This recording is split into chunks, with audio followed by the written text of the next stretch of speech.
En el nombre de Dios y de la patria se abre la sesión.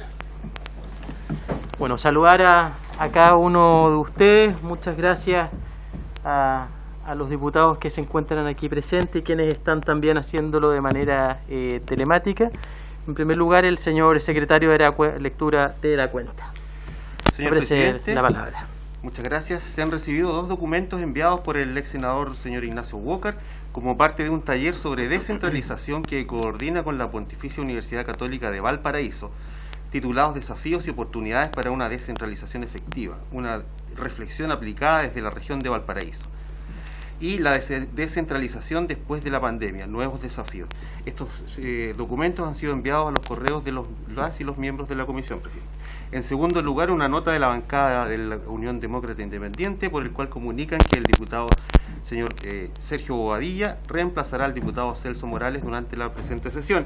Asimismo, también una bancada de la UDI, por la cual comunica que el diputado Enrique Van Rysselberghe, que se encuentra aquí presente, al igual que el diputado Bobadilla, reemplazará al diputado Gustavo Sangüesa. A su vez hemos recibido, presidente, un correo del ex Contralor General de la República, señor Ramiro Mendoza, por el cual excusa su asistencia a la presente sesión debido a actividades profesionales comprometidas con anterioridad.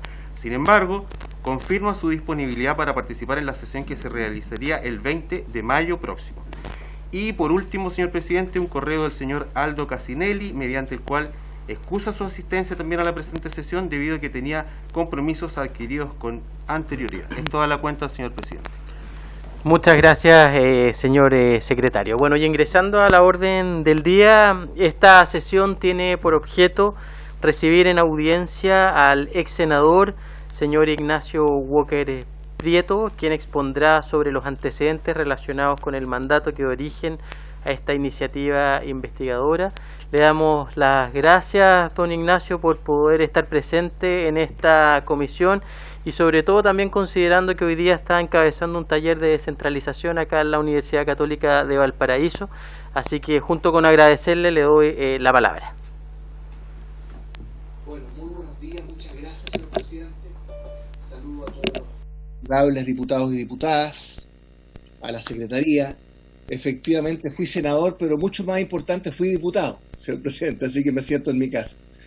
Y un placer muy grande estar conversando con ustedes y haber sido invitado. Yo no soy experto, yo no hablo como experto, no lo soy, hay mucha gente muy competente en esa materia, más bien hablo como político, como académico, y efectivamente porque me ha tocado coordinar estos 2 años un taller sobre descentralización, como decía el señor secretario, se los envío a ustedes para que puedan consultarlo.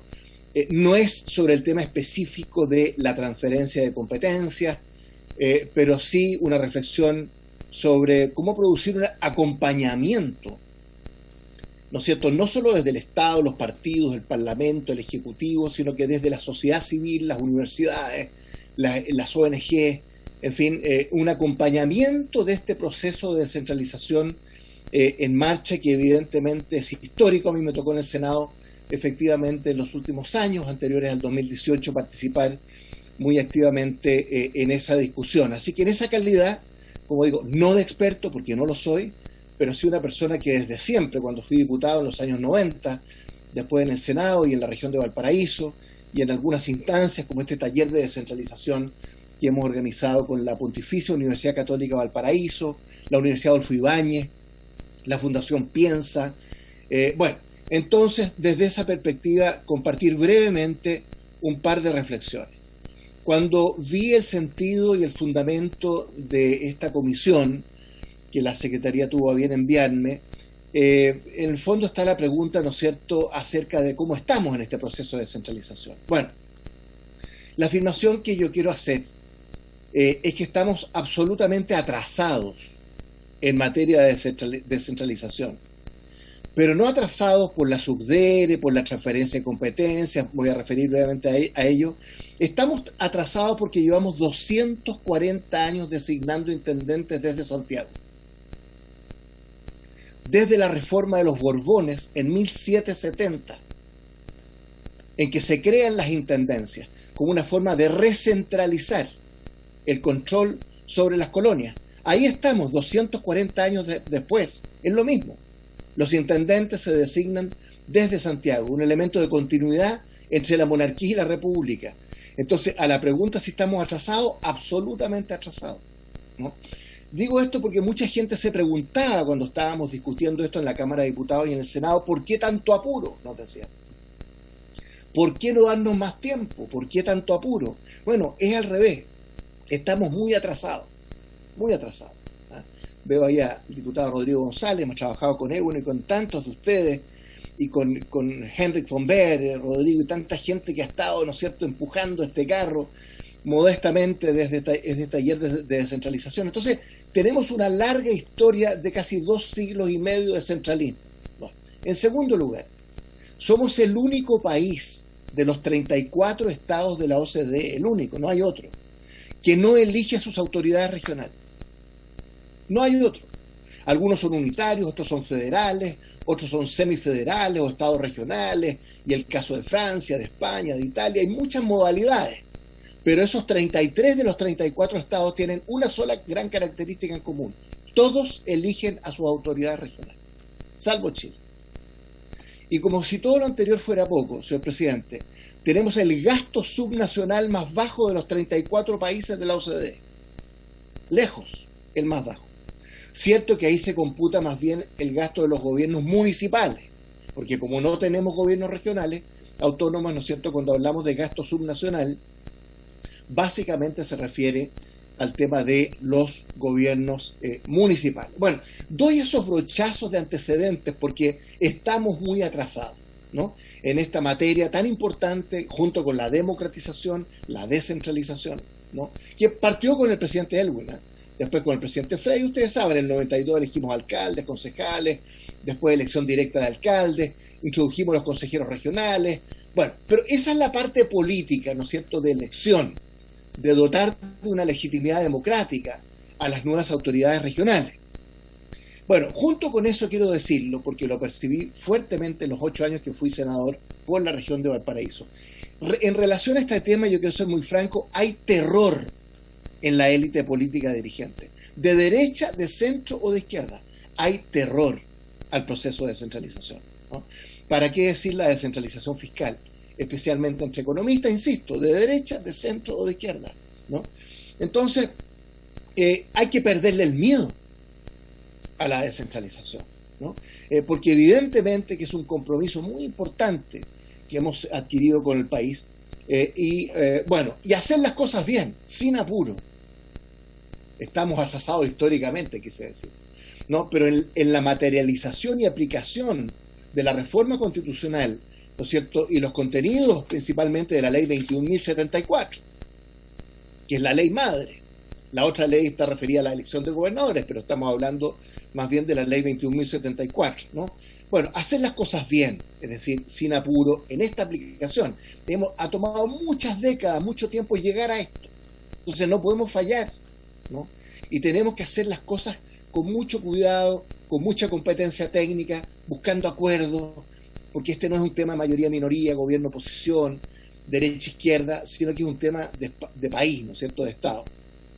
Bueno, y termino esta breve introducción para decir 2 palabras sobre el tema específico de la comisión, ¿no es cierto?, ¿de qué se trata todo este proceso? Bueno, se trata de algo muy sencillo, pero que es bastante radical. Se trata de pasar, como sabemos, ¿no es cierto?, y estoy diciendo cosas que ustedes ya saben, pero estoy tratando de reforzarlas con el objeto de ilustrar el análisis, de pasar de un Estado unitario centralizado a un Estado unitario descentralizado. Es decir, esta reforma mantiene la estructura de un Estado unitario. No estamos pasando a un Estado federal, a un Estado regional, en fin, hay tantas modalidades intermedias, no. Estamos manteniendo la matriz de un Estado unitario, ¿no? Digo esto con el objeto de ilustrar esto, pero con un cambio radical, de un Estado unitario a uno descentralizado, ¿no? Y una descentralización política, administrativa y fiscal, que son las 3 grandes características de la descentralización, ¿no? Política, administrativa y fiscal. Bueno, y en ese marco, esta reforma que aprobamos, ¿no es cierto?, y sobre todo esta ley 21.004, que es la ley madre, ¿no es cierto?, que partió, que se aprobó con el anterior gobierno de la presidenta Bachelet, que ha seguido el gobierno del presidente Piñera, que ha tenido una gran continuidad en los equipos técnicos profesionales y en el trabajo administrativo a través de la SUBDERE. Esa es la sala de máquinas, ¿no es cierto?, de todo este proceso. La Subsecretaría de Desarrollo Regional, radicada, como sabemos, en el Ministerio del Interior. Ahí hay un tema pendiente hacia el futuro, ¿eh?, de cómo lograr una instancia que salga de los ministerios, incluso del gobierno, ¿no?, una especie de agencia estatal, ¿no es cierto?, más autónoma, muy técnica, cuyos miembros sean designados por sus competencias profesionales. Ese es un sueño que yo por lo menos tengo hacia el futuro, de dotar a esta sala de máquinas, que no sea un subconjunto de un gobierno de turno, ¿no?, aunque insisto, en esta materia ha habido mucha continuidad, ¿eh?, a través de los años, digo en el mejor sentido, ¿no?, del trabajo técnico, profesional, de lo que es la reforma administrativa. Ojalá esto con el tiempo pudiera llegar a ser una agencia estatal más autónoma. Bueno, entonces, ya sabemos, ¿no es cierto?, el tremendo cambio en que estamos básicamente consiste en separar, y este es un cambio muy importante porque es histórico, porque nunca ha existido, ¿no?, separar lo que es la estructura de gobierno interior de la administración, ¿no? Y ese es un cambio muy brutal, muy importante. O sea, vamos a elegir ahora en mayo gobiernos regionales, gobernadores regionales, junto con los consejeros regionales, que ustedes saben el calendario y la historia de elección de aquello. Entonces, separar la función de gobierno, ¿no?, que es la función más política de gobierno regional, de los gobernadores y consejeros regionales elegidos democráticamente, de la función de la administración, ¿no?, que es un tema que un Estado moderno tiene que propender. Canadá, Nueva Zelanda, los países nórdicos, Inglaterra, que tanto hablamos, uno de los aspectos de la modernización es separar las funciones de gobierno de las funciones de administración, ¿no? Y aquí estamos hablando más bien de la administración, ¿eh? Entonces, los delegados presidenciales regionales, que son los verdaderos sucesores de los intendentes, van a asumir fuertemente la función de administración, ¿no? Y ahí hay todo un desafío en esto de desmistificar las cosas, ¿no? Porque todos sabemos, yo no soy escéptico respecto de las atribuciones y funciones que están asumiendo los gobernadores regionales y la estructura de gobierno regional y los consejos regionales, que está siendo muy fortalecida, ¿eh? Algunos dicen, no, esto es una reforma de papel, no tienen atribuciones. Eso no es cierto, ¿eh? Y ahí están las transferencias de competencias, vamos a hablar, ¿no es cierto?, en que estamos empeñados. Entonces, por ejemplo, en la región de Valparaíso, el Fondo Nacional de Desarrollo Regional son 75.000 millones de pesos, más o menos unos 100 millones de dólares, ¿no? Pero los fondos sectoriales en la región de Valparaíso son como 700.000 millones de pesos, o sea, 1 a 10, ¿eh? Y estos últimos van a seguir siendo administrados por la estructura de delegados presidenciales regionales, las seremías y toda la estructura de administración. Pero el proceso en que estamos empeñados de transferencia gradual de competencias y atribuciones busca, ¿no es cierto?, revertir eso de manera inteligente, ¿no? Y ahí está, junto con esta separación, insisto, entre gobierno y administración, ahí está el comité interministerial de descentralización. Es muy importante. El comité interministerial de descentralización.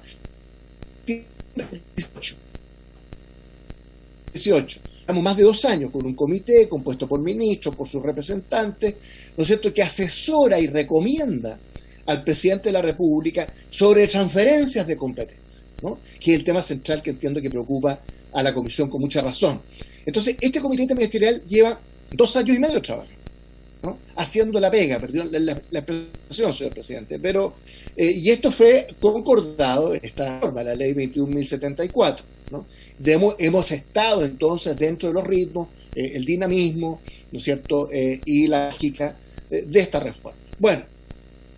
Junto con esto, se crea estructura orgánica del gobierno regional. Eso es muy importante, una nueva estructura orgánica, ¿eh?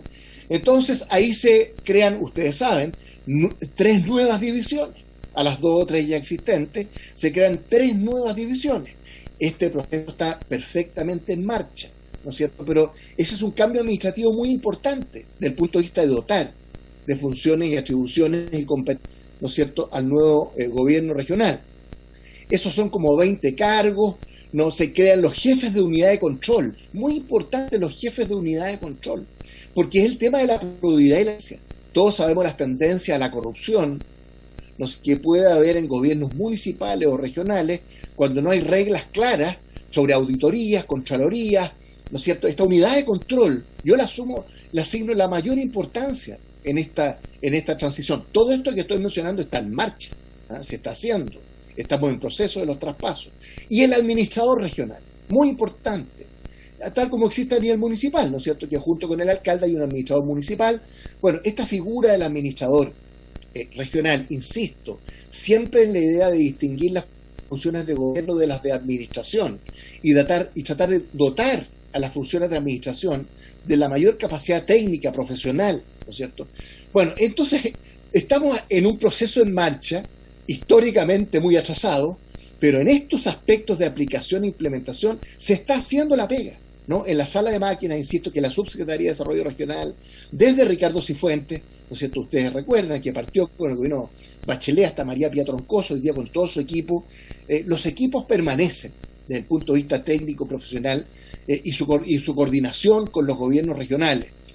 Bueno, casi todos estos cargos que estoy diciendo ya están nombrados. O sea, se ha avanzado a través de concursos públicos, ¿no es cierto? Bueno, y todo esto fortaleciendo las capacidades y los presupuestos de los nuevos gobiernos regionales, ¿no? Hay programas de formación, de capacitación, hay miles de personas. Toda esta información la encontré en internet. Además, he tenido un par de Zoom los últimos 2 meses con la subsecretaria María Paz Troncoso, y realmente es muy loable todo lo que está haciendo el equipo, porque la tarea es inmensa. Piensen ustedes que se están dictando 7 reglamentos, ¿no?, al amparo de la ley 21.074. Son 7 reglamentos dentro de la potestad reglamentaria, ¿no es cierto?, del Ejecutivo, 5 de los cuales ya están dictados y tomados razón. Queda 1 o 2 solamente, ¿no es cierto?, del punto de vista de la toma de razón. Yo espero que de aquí a julio, cuando asuman los nuevos gobernadores regionales, ¿no es cierto?, estén perfectamente en vigencia. Entonces, este ha sido un esfuerzo enorme, que va a ser siempre un esfuerzo de ensayo y error, seamos claros, que es una experiencia inédita en la historia de Chile. Monarquía y república, 240 años. Entonces, no apuremos el tranco artificialmente, porque más importante es hacer las cosas bien. Y se están haciendo bien en los últimos 3 años, insisto, en los 2 gobiernos. Bueno, piensen ustedes que se están transfiriendo 15 competencias. O sea, no es cierto que el nuevo gobierno regional o el gobierno regional y su estructura vaya a ser un cambio cosmético de papel, que no tiene atribuciones. Se están transfiriendo a través de esta ley 21.074 15 competencias hacia los gobiernos regionales, ¿no?, distribuidas en unos 6 ministerios, 3 ministerios y reparticiones públicas, ¿no? Entonces, todo esto de acuerdo, como ustedes saben, al artículo 5º transitorio, ¿no es cierto?, de la ley 2074. Bueno, hay muchos otros temas, con eso termino, pero ayer estuve en un Zoom con Álvaro Bellolio, del punto de vista de la nueva ley de migraciones que ustedes aprobaron, el Parlamento despachó, otro hecho histórico, ¿eh? La ley de extranjería era del año 74, bueno, el concepto de extranjería, imagínense. ¿Por qué digo migración? Porque se crean 16 divisiones regionales. El tema de los migrantes, el 1,5 millones que tenemos hoy día, eran 500.000 hace 10 años, ¿no es cierto? El tema de los migrantes, de las migraciones, está en las regiones, está en las comunas. Entonces, esta nueva ley del Servicio Nacional de Migraciones crea, ¿no es cierto?, las direcciones regionales en las 16 regiones del país. Eso súmenlo a todo lo que estamos hablando. Piensen ustedes el impacto que tiene en la vida cotidiana de las personas, ¿no es cierto?, el tema de las migraciones. Bueno, entonces, yo, presidente, termino lo siguiente. Yo partí con una nota de realismo y, ¿no es cierto?, de bagaje histórico, en el sentido de decir que estamos atrasados, porque llevamos 240 años de inercia, designando intendentes desde Santiago, con la estructura de un Estado unitario centralizado. Pero terminé con una nota, espero, más optimista, porque el proceso en que estamos empeñados es real, ¿no? Y yo creo que no tiene marcha atrás. Y lo importante es apoyar a toda la gente que está trabajando en la subdere. Yo soy una persona de oposición, como ustedes saben, pero aquí no hay gobierno de oposición. Si este es un tema muy importante, pues, esto es un cambio estructural. A algunos nos gustan los conceptos de reformas estructurales. Esta es una tremenda reforma estructural. Mucho ruido, hay mucho temor, ¿no? Yo termino con un optimismo, ¿no? Que es el compasión apoyar a todas las instancias que están empeñadas, ¿no es cierto?, en este tremendo esfuerzo. Gracias, señor presidente. Muchas gracias al ex senador y ex diputado, efectivamente, don Ignacio Walker Prieto. Y tanto de manera telemática como de manera presencial, doy la palabra a algún diputado o diputada que quiera hacer alguna pregunta. Diputado Toá tiene la palabra. Gracias, presidente. Bueno, saludar de nuevo a nuestro invitado.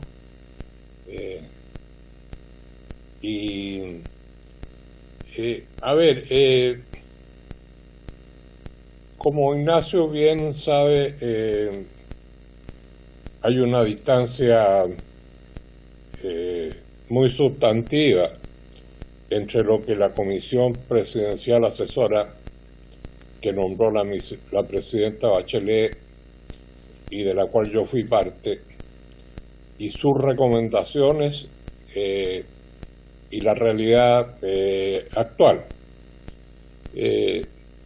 A mí ese fenómeno no me sorprende porque, tal como Ignacio decía muy bien, la resistencia transversal que hay a que este proceso avanzara fue brutal, y se consiguió tener una legislación que fue lo que el Parlamento estuvo llano a aprobar, y ese es un hecho de la realidad. Y yo, siendo muy crítico de los contenidos de este proyecto, creo, igual que Ignacio, que esto que se va a hacer es la transformación más grande de la historia de nuestro país en materia de transformaciones de la organización del Estado. Más que por lo presente, por el tremendo potencial que tiene. Yo siempre dije que más importante que las competencias era asegurarse que el gobernador iba a ser electo por votación popular.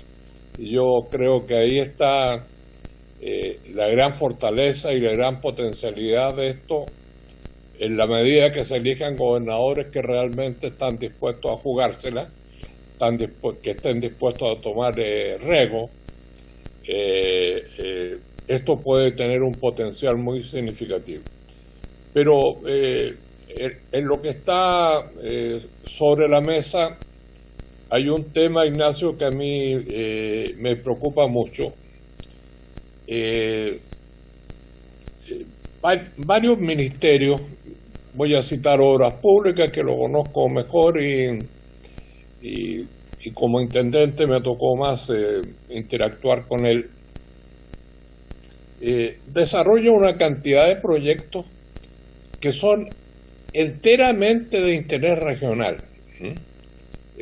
Tú lo sabes muy bien como ex parlamentario, representante de la provincia de Valparaíso, de la región de Valparaíso, que hay caminos que son de interés netamente regional y hay caminos que son de interés interregional o de carácter nacional, como son las grandes vías estructurantes.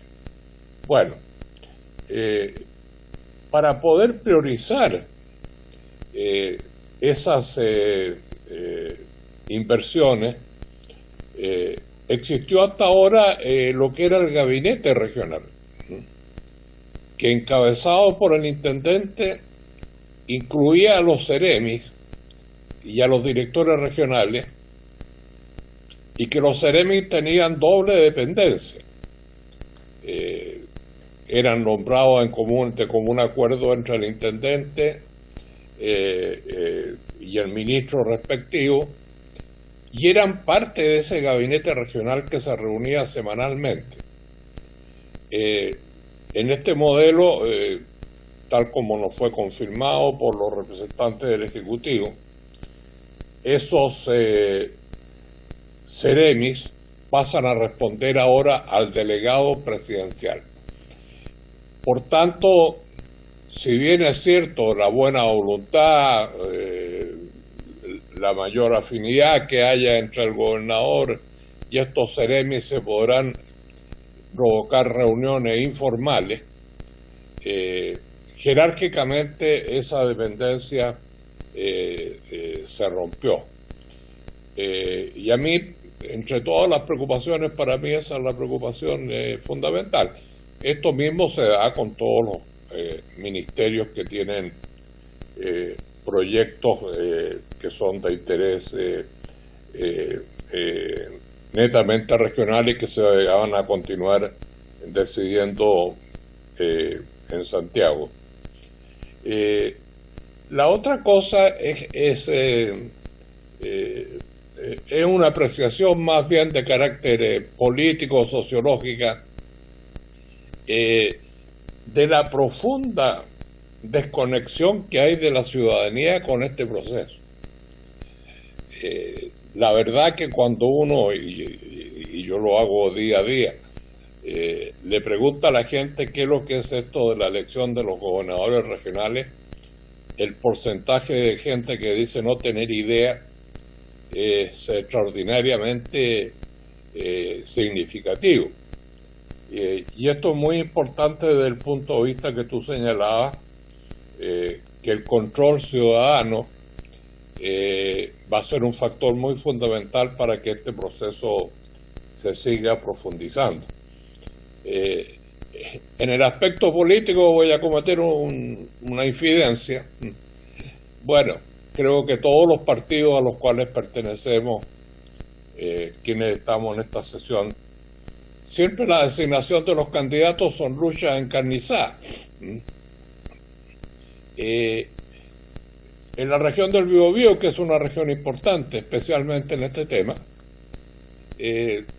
yo propuse 2 candidatos, los 2 independientes, personas de gran valía, y fueron aceptados y no hubo ninguna oposición por parte de mi partido ni de algún candidato alternativo. Entonces esto me indica que también al interior del sistema político este es un tema que no tiene la suficiente preocupación, ya sea porque hay otras cuestiones más convocantes, o ya sea porque se espera que esto va a ser una cosa de poco significado y que por tanto no vale la pena cortarse las venas por estos temas. Me gustaría, Ignacio, si tú pudieras comentar un poquito. Hay muchas otras cosas, pero hay que darle la oportunidad a todos los miembros de la comisión. Gracias. Muchas gracias, diputado Toa. ¿Alguien más la palabra? Viendo las pantallas. Bueno, me la voy a autoasignar.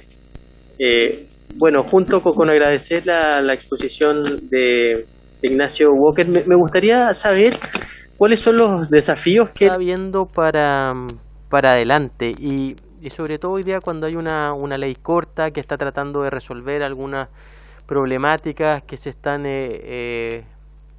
analizando y viendo sobre todo en el futuro. ¿Cuáles deberían ser los temas que a su juicio deberíamos considerar y ponerle más fuerza? Y además me gustaría poder conocer su opinión respecto del trabajo que ha iniciado este laboratorio de inteligencia territorial y el índice de bienestar territorial como un insumo para poder generar mejores políticas públicas que vayan en la línea de una mayor descentralización.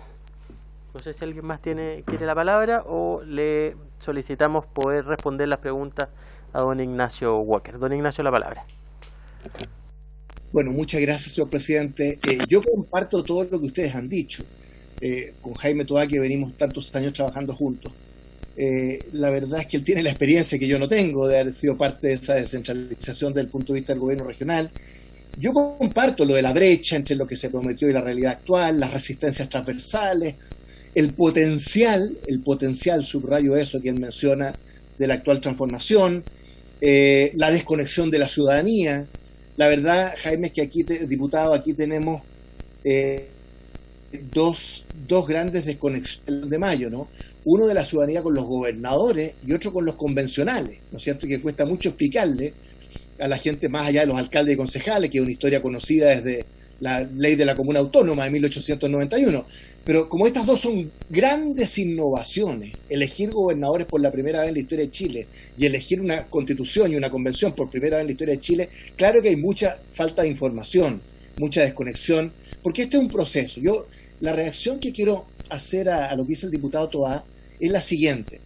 Si uno toma los procesos de descentralización en marcha, por ejemplo, Italia, Francia, España, Colombia, para designar países que no son federales, hay fórmulas intermedias, porque nosotros, más que mirar países federales o estados federales, tenemos que mirar más bien estados unitarios o fórmulas mixtas. Bueno, piensen ustedes en Italia. Italia partió la descentralización en el 71, ¿no es cierto? Partió hace 50 años y todavía están en la descentralización, porque es un proceso gradual de ensayo y de error, ¿no es cierto?, en que se va buscando la forma de transferir competencias a las regiones, en el caso de Italia, y ha sido un proceso muy controvertido, difícil, pero las cosas se van zanjando desde el punto de vista, ¿no es cierto?, de la gradualidad. Yo quiero defender el principio de gradualidad a propósito de lo que el diputado Toá llama el potencial que tiene esta descentralización, ¿no? Bueno, Francia partió el año 81, ¿no es cierto?, con el gobierno del presidente François Mitterrand. Llevaba entonces 20 años en Francia. Lo mismo, hasta el día de hoy, es un proceso que continúa. Cada gobierno hace una reforma en Francia para perfeccionar la descentralización. Con todas las tensiones, por ejemplo, en Francia subsisten los prefectos, que representan al Estado central, ¿no? Francia tiene una larga tradición centralista, al igual que Chile, por eso es interesante mirar el ejemplo.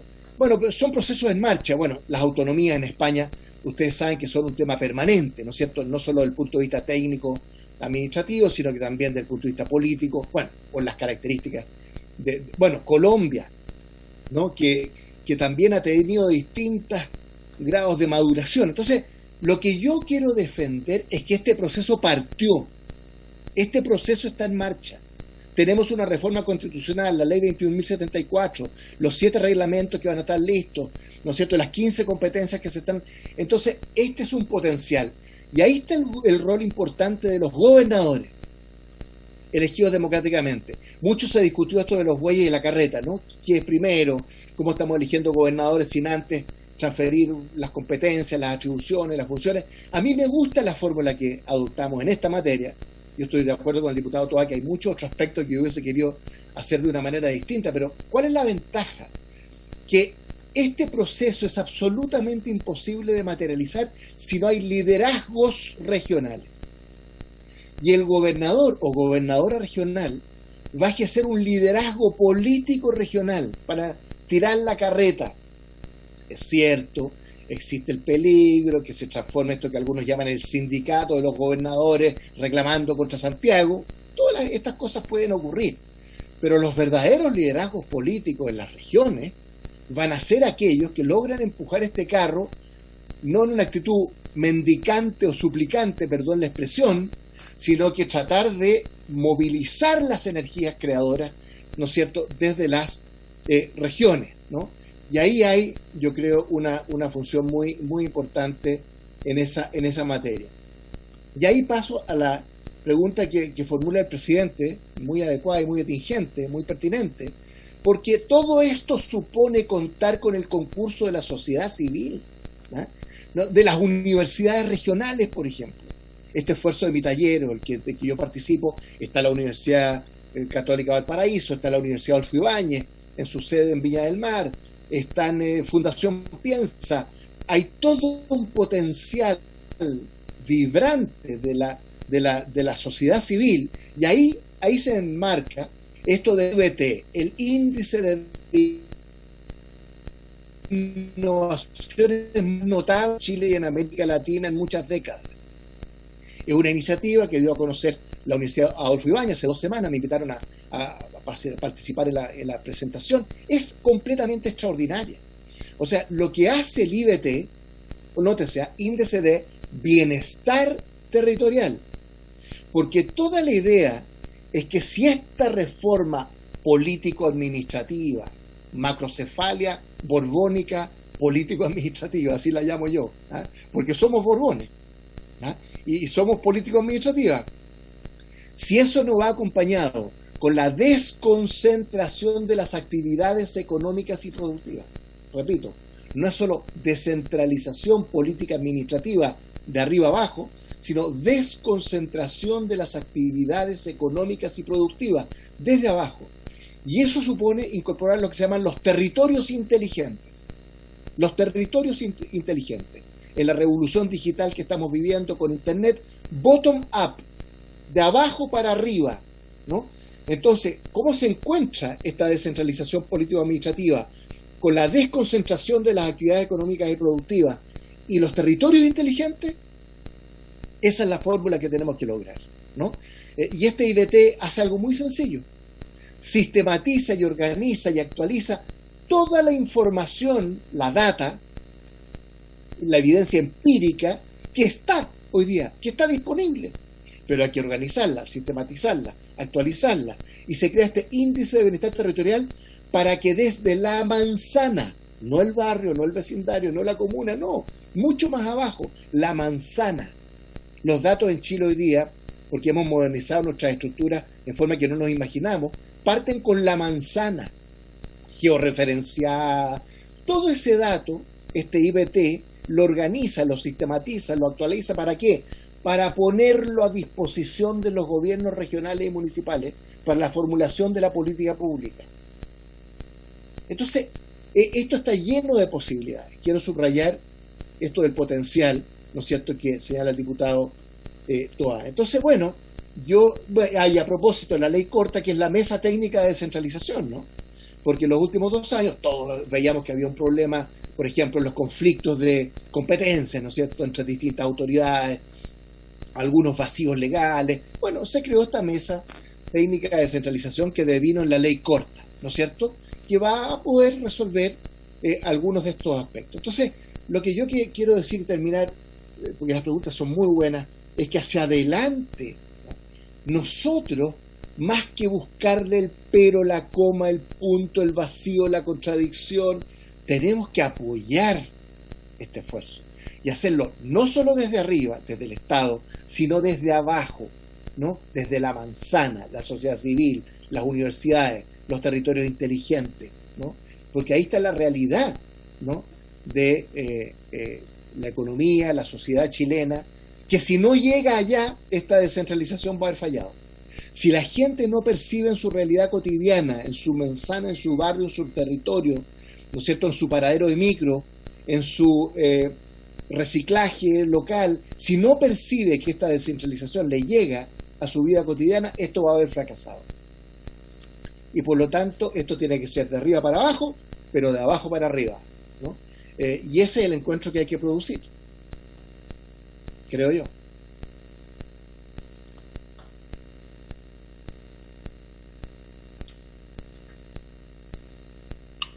Perdón, se me olvidó una cosa, presidente, ¿puedo? Sí, adelante. Una frase nomás, una frase, mire, que hay algo muy importante en esta ley, si esta ley es bien inteligente, y nos costó tanto, ¿no es cierto?, armarla con todos sus vacíos, como dice el diputado Toá, pero esta ley, ¿no es cierto?, permite y contempla que sean las regiones las que vayan pidiendo nuevas competencias. Porque la realidad de cada una de las 350 comunas en Chile y las 16 regiones en Chile es distinta una de otra. Entonces, esto es muy inteligente porque más que una norma rígida desde arriba, ¿no es cierto?, aplicable a todos, permite y motiva, incentiva a que sean las regiones, y ahí participan también los consejos regionales, ¿no es cierto?, y el gobierno regional, las que soliciten nuevas competencias. Pero para eso tienen que demostrar que tienen capacidad para asumir esas nuevas competencias.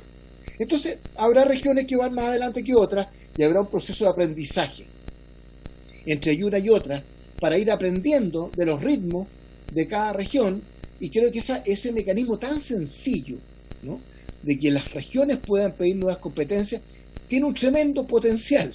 Me quedo con la palabra potencial de nuevo, ¿no? Y como eso hay muchos mecanismos en la ley. Piensen ustedes los comités regionales de innovación, ciencia y tecnología, a propósito de lo que hablábamos de universidades y territorios inteligentes.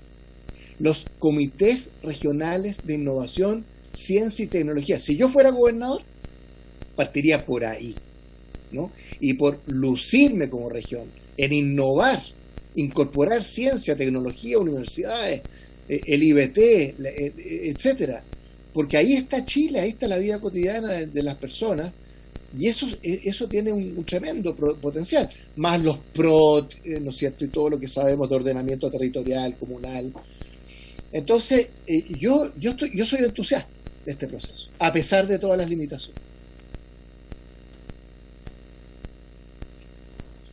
Muchas gracias, don Ignacio Walker, por su completa exposición y por responder cada una de nuestras interrogantes. Veo las pantallas también de manera presencial, y al no tener más preguntas y habiéndose cumplido con el objeto de esta sesión, junto con agradecer finalmente a nuestro invitado, esta se levanta. Muchas gracias a cada uno de ustedes.